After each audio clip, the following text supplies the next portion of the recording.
নমস্কার বন্ধুরা, অনেক বন্ধু এই কমেন্ট করছেন যে কাঁচের জিনিসে যে জলের দাগ জমে যাচ্ছে, এই দাগগুলো কিভাবে পরিষ্কার করব। বা চীনামাটি যে কোনো পাত্রে এরকম আয়রনের দাগ বা জলের দাগ, চা কফির দাগ যাই থাকুক না কেন, এই পদ্ধতিতে পরিষ্কার করবেন, একদম ঝকঝকে হয়ে যাবে। করে দেখবেন 100% গ্যারান্টি রেজাল্ট পাবেন।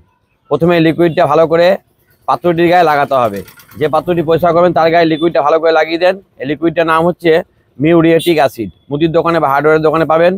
আপনারা গিয়ে বলবেন যে টয়লেট ক্লিনার দেন, যে জিনিসটা দিবে তাতে এই কাজটা হবে। নিয়ে এসে পাত্রটির গায়ে ভালো করে লাগানোর পরে এইভাবে চেপে চেপে একটু ঘষে নেন। চেপে চেপে ঘষে ধুয়ে নেন। যত দাগই থাকুক না কেন একদম পুরো একদম দাগগুলো সব ভ্যানিশ হয়ে যাবে। করে দেখবেন 100% রেজাল্ট পাবেন।